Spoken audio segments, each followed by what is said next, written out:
So you're Disney in the early 60s. Disneyland in California has been the greatest theme park success in history, and now you want to do better. You built Disneyland as the theme park of the future, a land totally controlled by you to create a monopoly on the tourists paying over $1 million a day. But you've started to run into a big problem. As the park grows in popularity, the land surrounding Disneyland has become an urban sprawl of burger joints, shops, and cheap hotels, making it harder for visitors to enter the park and giving park goers cheap food and accommodation alternatives away from Disney. And to make matters even worse, Anaheim City isn't allowing Disney to expand its borders to get rid of this trouble. And Walt Disney has had enough. He wants to build the Disney Paradise, a huge airport, the perfect city, a nuclear reactor. He's fed up with dealing with trivial land disputes with the city. Walt needs to start again, and this time make sure nobody is more powerful than himself. So Walt then starts buying up massive amounts of land in central Florida, creating a massive 27,000 acre plot. The most powerful lawyers in the world will then touch down in Florida, go to state offices, and demand they give Disney a special district, exempting them from tax and allowing them to build whatever they want without permission. After some tough consideration, Florida signed the bill creating the Disney government. The very next day, 9,000 workers descended on the plot to begin building the largest project in Florida's history, entirely controlled by Walt with nobody to be beholden to.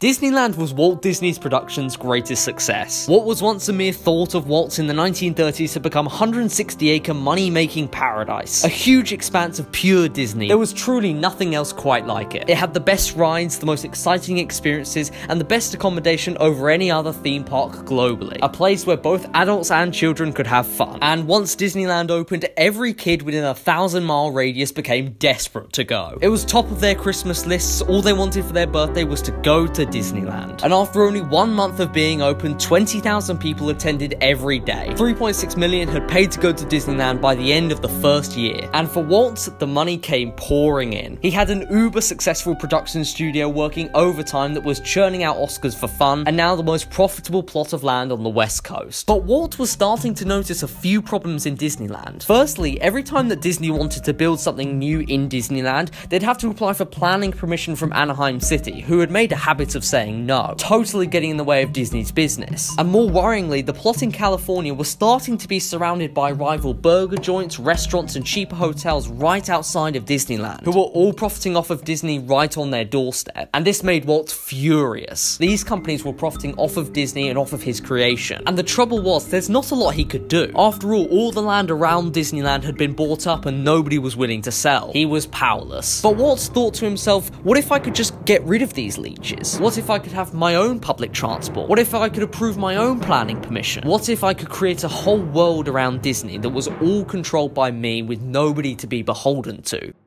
Disney World came as the result of the pitfalls of Disneyland. Disney World was going to be the ultimate coup de grace to the Disney theme park empire. With the success of Disneyland, states were begging for the Walt Disney Company to come to them with attractions, tourists, and tax dollars. Every state in America was desperate for Walt Disney to come to them next. Disney really held all of the cards. Disney began secretly scouting out their next location for their next theme park in the early 60s. And from doing some analytical work from the visitors who entered Disneyland, they found that only 10% of people came from east of the Mississippi. They realized there was a massive potential market right on the East Coast. Pretty quickly after that, they found their dream state. Disney was coming to Florida. At the time, Florida was not the state it is today. Only around 5 million people lived there, much less than California's 15 million. Florida had great weather, was easily accessible from neighboring states, and had a hell of a lot of land. And then, so followed Disney's elegant ballet to build their dream Disneytopia. Step 1. They used fake companies and some secret deals to buy land in central Florida to keep prices low and not stir up too much attention. After all, they didn't want sellers knowing this was going to be the next Disney project. They had to keep attention down and prices low. Step 2. Disney announced Uncle Walt was coming to town and watched as central Florida went from lemon-picking swampland to theme park attractions central. Literal hippo swampland was selling for millions just to be within 10 miles of Disney World, demonstrating the power Disney had to change lives with one single announcement. Step 3. Then came the knockout blow. Just buying up a large large amount of land wasn't enough to create the Disney paradise they were looking to build. Walt knew he needed political levels of power. So Disney went to Florida State. The most expensive and best attorneys in the world were about to pull the wool right over Florida's eyes. The Disney legal team used their immense tourist tax dollars as leverage to negotiate a special district denomination over the full 27,400 acre plot, gaining the rights for Disney to have its own government over this district where Walt controlled all. They could build whatever they wanted. They could have their own public transport, build an airport, heck, even build a nuclear reactor. It was an offer that Florida could not refuse. They needed the tourism and money that Disney could provide, and they were willing to give them whatever they wanted just so long as Disney came to them. Step 4, sign it into law. Now that Florida had agreed to create Disney's special district where they could basically do whatever they wanted, Walt had to make sure they could never change their decision later on. So they created a bond on their own special district, and made Florida State promise that they would never alter the powers they had granted to the Reedy Creek Improvement District in their bond terms. This meant that Florida could never go back on their decision, otherwise they'd be violating the bond contract. Over $1 billion got locked up into Disney's special district. It was seen as reliable, and bondholders had a very high chance of getting their money back. The Reedy Creek Improvement District became untouchable. And just like that, in those 4 simple steps, Disney now had a virtually impenetrable special district where Disney was the government. Now that Disney had started building their largest project in history, Walt wanted to go even bigger. Walt Disney had become fascinated with the idea of creating the perfect city. Upon that dream, he wanted to create the experimental prototype community of tomorrow. E.P.C.O.T for short. A clean, quiet, fun, spacious city where residents wouldn't be disturbed by 4 AM garbage collections, traffic jams, train strikes, and dirty air. So Walt got to work with his team of Imagineers to design the ideal modern city where residents would live, work, and play. They arrived upon a circular eye-like design with a massive 2-way rail line that connected the city with the outside world and, of course, to Disney World. First,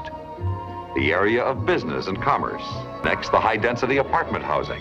Then the broad green belt and recreation lands. And finally, the low-density neighborhood residential streets. Disney wanted to create a state-of-the-art modern airport to connect the whole world to E.P.C.O.T, putting the cherry on top of the whole Disney empire by connecting it to every corner of the globe.